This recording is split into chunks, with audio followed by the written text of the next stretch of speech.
লড়াই করেছি।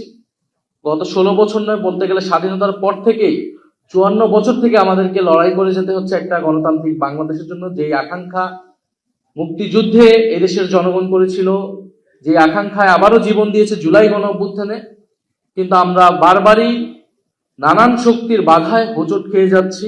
আমরা দেখেছিলাম মুক্তিযুদ্ধের পরে যে গণতন্ত্র প্রতিষ্ঠার কথা ছিল, সেই গণতন্ত্র স্বপ্নকে, সেই আকাঙ্ক্ষাকে কবর রচনা করে বাকশাল প্রতিষ্ঠা করেছিল তৎকালীন সরকার শেখ মুজিবুর রহমান। এবং পরবর্তীতে আমরা 16 বছরেও এই একই জিনিস দেখলাম। বিএনপি বহুদলীয় গণতন্ত্রের কথা বলে, কিন্তু আমরা এবারে দেখলাম যে 2026 সালের নির্বাচনের মধ্য দিয়ে তারা এসে গণতান্ত্রিক রাষ্ট্র বিনির্মাণের যে স্বপ্ন, যে আকাঙ্ক্ষা, যে প্রতিশ্রুতি, এই সবকিছুর সাথেই তারা আবার প্রতারণা করছে। এবং আমরা এবার খুবই স্পেসিফিক কয়েকটা সংস্কার নিয়েই কিন্তু অন্তর্বর্তী সরকারের সঙ্গে আমরা ঐক্যমত হয়েছিলাম, আলোচনা করেছিলাম। আমরা বলেছিলাম যে একটা উচ্চকক্ষ লাগবে। উচ্চকক্ষ কেন লাগবে? বাংলাদেশের যে সংবিধান, সেই সংবিধানকে চেক দেওয়ার জন্য। কারণ যে কোনো সরকার 2/3 মেজরিটি নিয়ে আসে এবং সংবিধানকে কাটাছাড়া করে নিজের মতো করে তারা সংশোধন করে নেয় প্রতিবার। ফলে এখানে একটা উচ্চকক্ষের মূল দায়িত্বটাই হবে এখানে সংবিধানকে একটা চেক এন্ড ব্যালেন্সের জায়গায় রাখা, যাতে নিম্নকক্ষে 2/3 মেজরিটি থাকলেও উচ্চকক্ষে যাতে একটা ব্যালেন্স থাকে, একটা ভারসাম্য থাকে, এবং সংবিধান পরিবর্তনের ক্ষেত্রে যাতে গণভোটের ব্যবস্থাও থাকে। এবং সে উচ্চকক্ষকে আমরা বলেছি ভোটের অনুপাতে করতে হবে, কারণ আসনের অনুপাতে করলে সে উচ্চকক্ষের আসলে কোনো গুরুত্ব নাই, এটা কেবলই অলংকারিক হবে।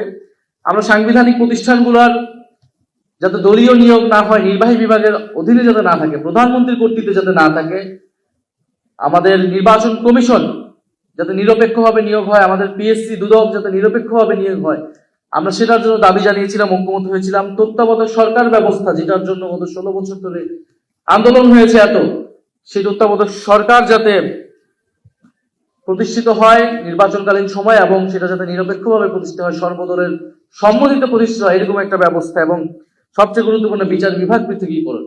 এই কয়েকটি মৌলিক সংস্কারের কথা আমরা বলেছি, যাতে বাংলাদেশের গণতান্ত্রিক, এই কয়টা হলেই যে গণতান্ত্রিক রাষ্ট্র প্রতিষ্ঠা হবে এরকমটা না।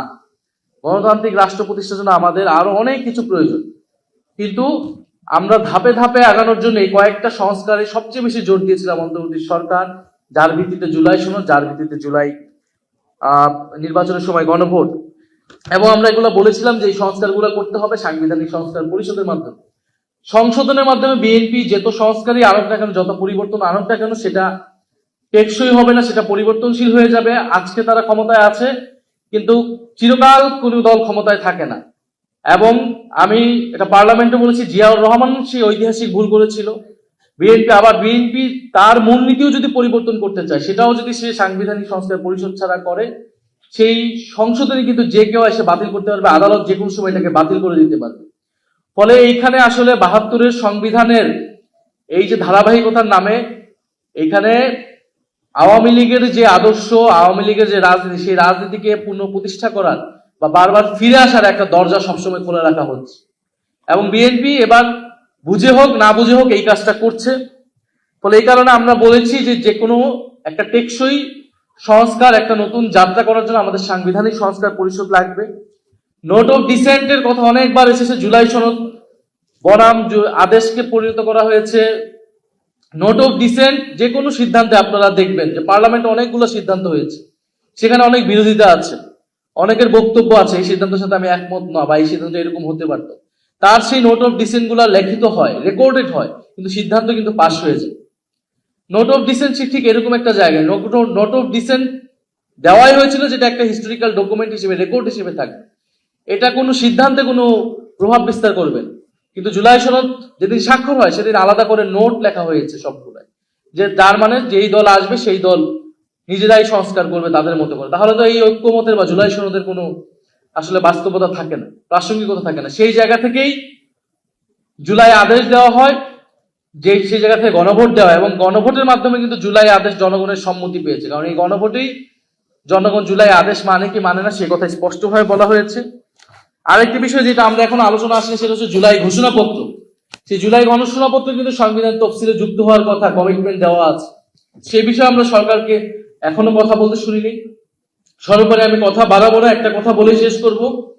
যে গণতান্ত্রিক রাষ্ট্র বিনির্মাণের লড়াই যদি বারবার হোঁচট খায়, তাহলে মানুষকে বারবার আবার রাজপথে নামতে হবে, আবার আন্দোলন সংগ্রামে যেতে হবে, যেটা আমরা চাই না। আমরা চাই দেশের স্থিতিশীলতার স্বার্থেই এই গণতান্ত্রিক সংস্কারগুলো করে আমরা সামনের দিকে আগাতে চাই। আমার সাথে গতকাল একজনের দেখা হয়েছে, যিনি বলেছেন যে তিনি কখনোই ভোট দেন নাই বা ভোট দেওয়ার সুযোগ পান নাই। তিনি ঢাকায় থাকেন, কিন্তু তার ভোট হচ্ছে বা তিনি ভোটার হয়েছেন চট্টগ্রামে, কারণ এক সময় তিনি চট্টগ্রামে থাকতেন।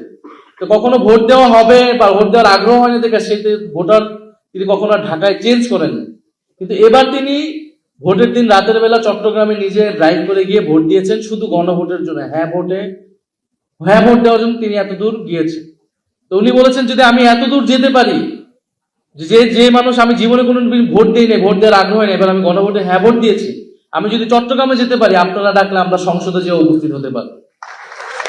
ফলে এত লাখ লাখ মানুষ যারা সংস্কারের পক্ষে, গণভোটে হ্যাঁ পক্ষে ভোট দিয়েছে, তারা তাদের এই ভোটের প্রতিফলন না দেখলে তারা বসে থাকবে চুপচাপ, তারা এটা মেনে নেবে, এটা ভাবার কোনো কারণ নাই। ফলে সঠিক সময় দিনের অপেক্ষায় আছে জনগণ। সেই দিনের আগেই যদি সরকার বুঝতে পারে প্রথম অধিবেশনকে সরকার ব্যর্থ করেছে, যে অধিবেশনে আমাদের আলোচনা করার কথা ছিল কিভাবে আমরা এগুলো বাস্তবায়ন করব, অধ্যাদেশ বাস্তবায়ন করব, সেগুলোকে সবকিছুকে বাদ দিয়ে সরকার তার মতো করে সংসদকে পরিচালিত করেছে। এটা যদি অব্যাহত থাকে, তাহলে রাজপথ জনগণের